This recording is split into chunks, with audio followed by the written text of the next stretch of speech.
कैसे आप सब लोग। आशा करती हूँ आप सब लोग ठीक होंगे। मैं वंदना वर्मा आप सभी का स्वागत करती हूँ।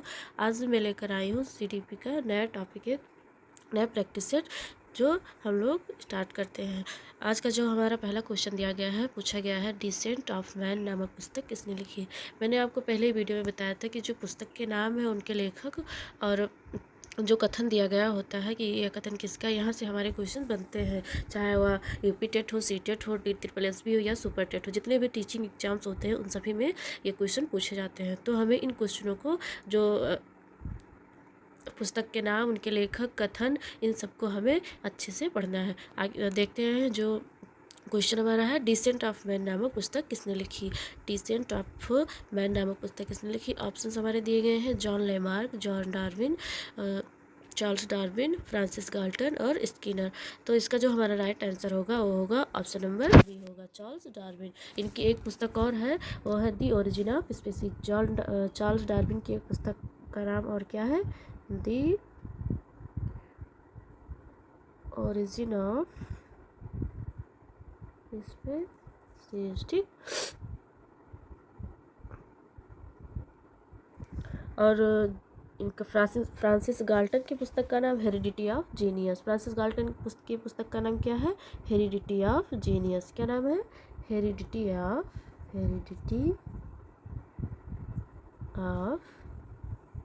जीनियस। और स्किनर की पुस्तक का क्या नाम है, स्किनर की पुस्तक का नाम है the behaviour of organism. The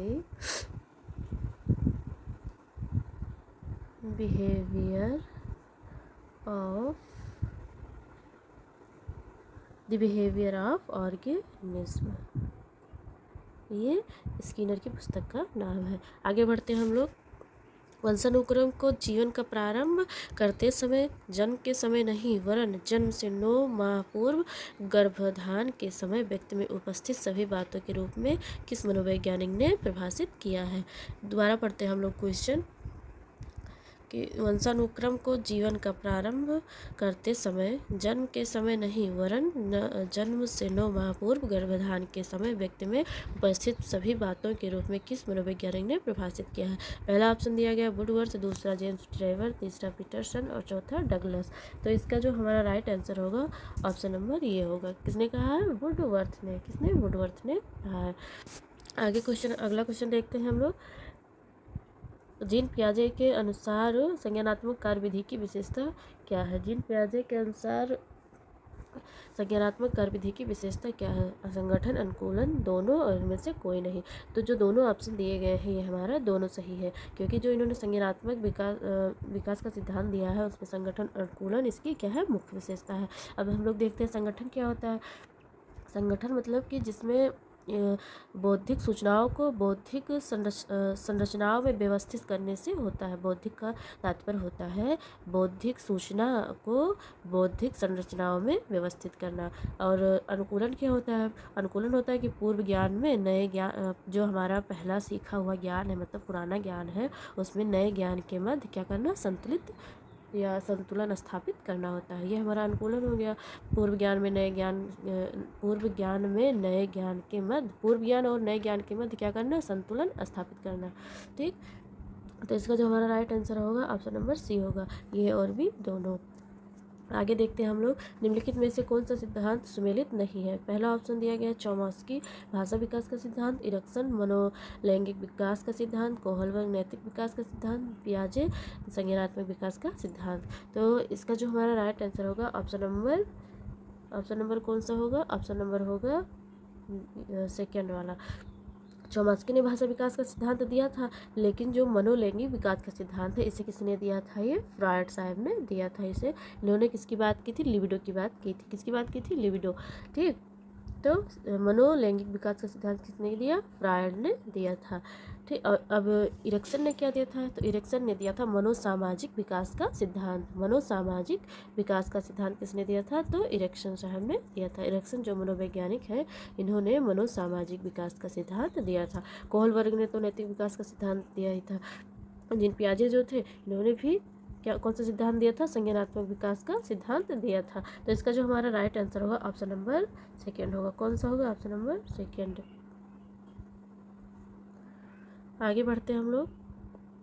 ऋणात्मक संवेग कौन कौन से हैं? ऋणात्मक मतलब नकारात्मक संवेग, जिससे हमें भय, जैसे भय, घृणा और शत्रुता, ये सब शत्रु क्या है? निगेटिव है। तो यही हमारे क्या हो गए? ऋणात्मक संवेग। जैसे स्नेह, प्रेम, मित्रता और प्यार, ये सब क्या है? हमारे पॉजिटिव है, मतलब धनात्मक है। तो ये हमारे प्रेम और स्नेह, मित्रता हमारा क्या हो गया? धनात्मक हो गया। लेकिन जो भय दिया गया है यह कौन सा है? ऋणात्मक संवेग है, मतलब निगेटिव है। कौन सा है? निगेटिव है। आगे देखते हैं हम लोग, समायोजन की योग्यता के रूप में बुद्धि को किसने परिभाषित किया? समायोजन की योग्यता के रूप में बुद्धि को परिभाषित किया तो स्टर्न, बर्ट और क्रूज, इन तीनों ने कहा, तीनों मनोवैज्ञानिक ने कहा कि जो बुद्धि होती है वो समायोजन की क्या होती है? योग्यता होती है। लेकिन बिने और टर्मन ने कहा, बिने और टर्मन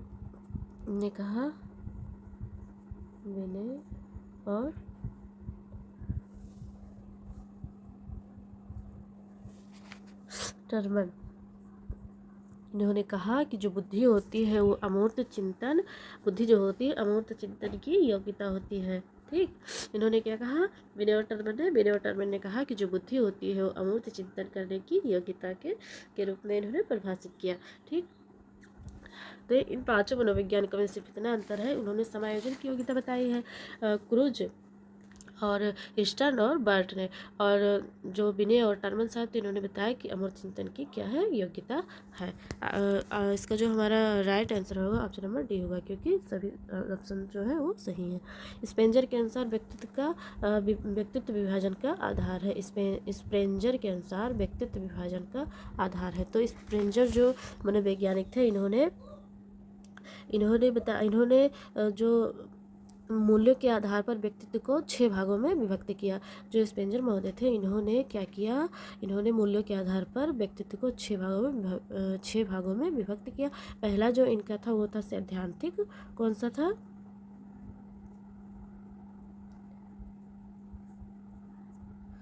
पहला था सैद्धांतिक, दूसरा था आर्थिक, तीसरा धार्मिक, चौथा राजनीतिक, पांचवा सामाजिक एवं छठा कौन सा था? सौंदर्य संबंधी। तो इसमें हमारे जो ऑप्शन दिए गए हैं, शारीरिक संरचना, सामाजिक आधार, मूल्य आधारित, भारतीय दृष्टिकोण। तो इसका जो हमारा राइट आंसर होगा कौन सा होगा?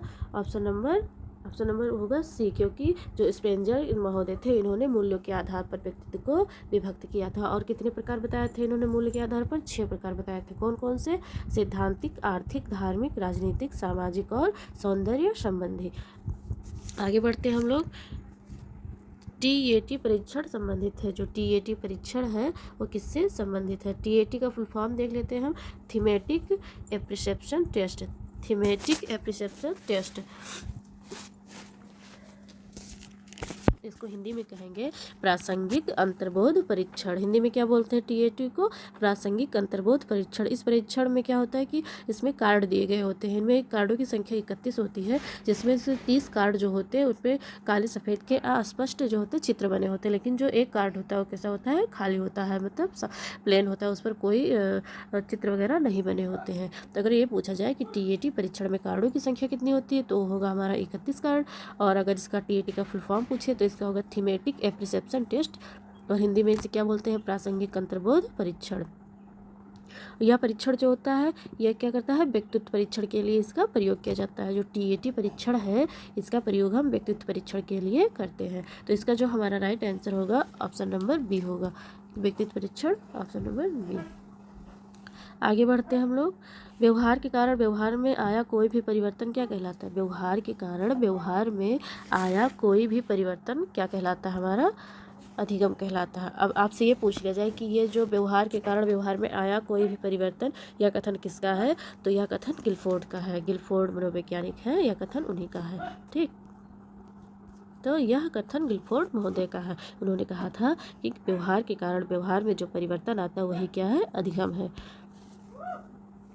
आगे बढ़ते हैं हम लोग। अधिगम की विशेषता नहीं है। पहला ऑप्शन दिया गया, अधिगम जो होता है वो क्रियाशील है। अधिगम अधिगम जो है उद्देश्यहीन होता है, अधिगम वातावरण के परिणाम स्वरूप होता है, अधिगम आचरण को प्रभावित करता है।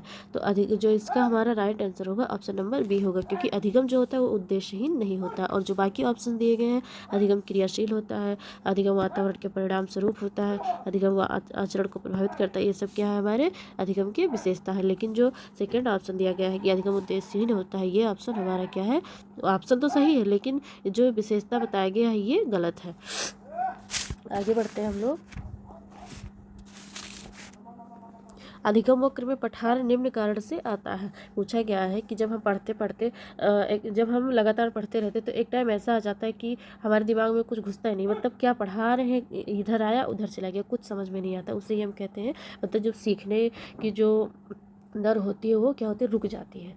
मतलब जैसे आप मान लीजिए आपका जो पढ़ने का टाइम पीरियड कि हाँ इतने टाइम तक मुझे समझ में आता है, मतलब मेरा दिमाग जो नहीं थकता है, वो मान लीजिए 2 घंटे का। अब आप 2 घंटे के बाद भी पढ़ रहे हैं, लेकिन जो आप जब आपका दिमाग थक गया फिर भी पढ़ रहे हैं आप, तो वो आपको समझ में नहीं आएगा। वही हमारा क्या होता है, पठार होता है। तो उसके कारण क्या क्या हो सकते हैं अधिगम पठार आने के। एक तो ये हो गया कि दिमाग थक गया, ये कारण हो गया। लेकिन उत्साह में कभी कोई चीज़ पढ़ रहे हैं आप और आपको उसमें लगन नहीं है, आप पढ़ते हैं लेकिन उसमें बोर हो रहे हैं, मन नहीं कर रहा पढ़ने का, नीरसता, सीखने में मदद न मिलना, उपयुक्त सभी। तो जैसे आप कोई चीज़ पढ़ रहे हैं, आप उसे पढ़ते हुए बोर हो रहे हैं, आपका मन नहीं लग रहा, रुचि नहीं आ रही उसमें, और आप है यहाँ, दिमाग कहीं अलग है। तो ये सब हमारे क्या होते हैं, अधिगम पठार के कारण होते हैं। कारण ये भी होता है कि पढ़ते पढ़ते जब हमारा दिमाग जो होता है वो थक जाता है, तब भी सीखने में पठार आ जाता है। तो इसका जो राइट आंसर होगा हमारा ऑप्शन नंबर कौन सा होगा, बताइए आप लोग। हम तो बता दें कि ये कमी होती है, ये दिक्कत होता है तब होता है। तो इसका जो राइट आंसर होगा ऑप्शन नंबर डी होगा, क्योंकि अगर हम पढ़ने में उत्साहित नहीं होंगे तब भी हमारे पठार आ जाएगा, मतलब हम कुछ सीख नहीं पाएंगे, नीरसता, मतलब मन नहीं लग रहा, पढ़ने में रुचि नहीं आ रही है। अगर पढ़ रहे हैं हम लेकिन सीखने में कुछ मदद नहीं मिल रहा है, तो भी क्या होगा, अधिगम में पठार आ जाएगा। आगे बढ़ते हैं हम लोग। थॉर्नडाइक ने सीखने के प्रयुक्त नियम दिए। तो जो थॉर्नडाइक थे, इन्होंने जो प्रमुख नियम बताए वो 3 बताए, तत्परता का नियम, प्रभाव का नियम, और इन्होंने 3 नियम बताए। कौन कौन से, तत्परता का नियम, अभ्यास का नियम और प्रभाव का नियम। कितने नियम बताए इन्होंने, प्रमुख नियम इन्होंने 3 बताए, तत्परता का नियम, प्रभाव का नियम और अभ्यास का नियम। तो इसमें हमसे पूछा गया है कि थॉर्नडाइक के सीखने के प्रमुख नियम है तत्परता का नियम, मनोवृत्ति का नियम, सादृश्यता का नियम या उपयुक्त में से कोई नहीं। तो इसका जो हमारा राइट आंसर होगा ऑप्शन नंबर ये होगा, क्योंकि जो मनोवृत्ति का नियम, सादृश्यता का नियम है, इन्होंने अपना 5 गौण नियम दिया था, उसके ये पार्ट है। आगे बढ़ते हैं हम लोग। क्रिया प्रसूत अनुबंधन सिद्धांत के प्रतिपादक कौन है। क्रिया प्रसूत अनुबंधन सिद्धांत के प्रतिपादक कौन है। पहला ऑप्शन दिया गया थॉर्नडाइक, दूसरा दिया गया है पावलोव, तीसरा स्किनर, चौथा हल। तो इसका जो हमारा राइट आंसर होगा ऑप्शन नंबर सी होगा। यह जो क्वेश्चन दिया गया क्रिया प्रसूत अनुबंधन का सिद्धांत से नैमित्तिक सिद्धांत भी हम लोग कहते हैं। और यह क्वेश्चन अगले मतलब जो 2021 में यूपी टेट का एग्ज़ाम हुआ है, 21 या 22 में जो हुआ है, उसमें ये क्वेश्चन आया हुआ था कि नैमित्तिक सिद्धांत जो है वो किसने दिया था। आगे बढ़ते हैं हम लोग। क्लार्क एल हल द्वारा प्रतिपादित प्रबलन सिद्धांत को और किस नाम से भी जाना जाता है। क्लार्क एल हल द्वारा प्रतिपादित प्रबलन सिद्धांत को और किस नाम से भी जाना जाता है। पहला इन्होंने बताया नैमित्तिक सिद्धांत, ये तो हमारा हो गया किसका, क्रिया प्रसूत का, जो कि स्किनर ने दिया था। यांत्रिक अनुबंधन सिद्धांत, दूसरा दिया गया है गणितीय सिद्धांत, तीसरा क्रिया प्रसूत अनुबंधन सिद्धांत। तो ये दोनों तो हमारे किससे संबंधित हैं, ये दोनों हमारे हो गए स्किनर महोदय से संबंधित। और जो ये गणितीय सिद्धांत है, ये तीनों यांत्रिक अनुबंधन, क्रिया प्रसूत और नैमित्तिक, ये तीनों जो है हमारे किससे संबंधित है, स्किनर से हैं। लेकिन ये जो चौथा दिया गया है, तीसरा सी वाला, ये हमारे हल से संबंधित है, गणितीय सिद्धांत। इसका जो हमारा राइट आंसर होगा ऑप्शन नंबर सी होगा, क्योंकि जो इन्होंने प्रबलन का सिद्धांत दिया उसे हम गणितीय सिद्धांत या निगमन प्राकंपित निगमन सिद्धांत के नाम से भी जानते हैं। आगे देखते हैं हम लोग। गिलफोर्ड व मेरीफील्ड के सृजनशीलता परीक्षण के घटक हैं। गिलफोर्ड व मेरीफील्ड के सृजनशीलता परीक्षण के घटक है। पहला संवेदनशीलता, दूसरा प्रवाह, तीसरा मौलिकता और चौथा उपयुक्त सभी। तो पहले इसके बारे में हम कुछ जान लेते हैं। गिलफोर्ड व मेरीफील्ड ने सृजनशीलता परीक्षण में 6 कारक को सम्मिलित किया। कौन कौन से वो कारक? संवेदनशीलता, प्रवाह, मौलिकता, विविधता, विस्तारण, पुनः प्रभासीकरण। तो इसमें कौन कौन से घटक हैं? संवेदनशीलता, प्रवाह, मौलिकता, 3 तो दिया ही गया है, और 3 हमारे कौन से और हैं? विविधता एक हो गया, 3 दिया ही गया है ना। चौथा हमारा क्या हो गया? विविधता, और 5वां हो गया विस्तारण, और 6ठा क्या हो गया? पुनः प्रभासीकरण। 6ठा क्या हो गया? पुनः प्रभासीकरण। ठीक, तो इसका जो हमारा राइट आंसर होगा वो होगा ऑप्शन नंबर डी, उपयुक्त सभी। अगला क्वेश्चन देखते। एक विद्यार्थी अपराधी प्रवृत्ति का है वह, एक विद्यार्थी अपराधी प्रवृत्ति का है वह शैक्षिक दृष्टि से विशिष्ट है, बौद्धिक दृष्टि से विशिष्ट बालक है, समस्यात्मक बालक है, शारीरिक दृष्टि से विशिष्ट बालक है। तो समस्यात्मक बालक 3 प्रकार के होते हैं। एक सामाजिक दृष्टि से कुछ समायोजित होने वाला बालक होता है, एक संवेगात्मक रूप से असंतुलित बालक होता है, एक अपराधी प्रवृत्ति के बालक होते हैं। तो इसका जो हमारा राइट आंसर होगा ऑप्शन नंबर सी होगा, समस्यात्मक बालक। आगे देखते हैं हम लोग। टर्मन के अनुसार प्रतिभाशाली बालक की बुद्धि लब्धि कितनी है? टर्मन के अनुसार प्रतिभाशाली बालक की जो बुद्धि लब्धि है वो कितनी है? तो टर्मन महोदय ने बताया था कि 140 से अधिक तथा 140 से अधिक बुद्धि लब्धि वाले जो बालक होते हैं वो कौन से होते हैं? प्रतिभाशाली बालक होते हैं।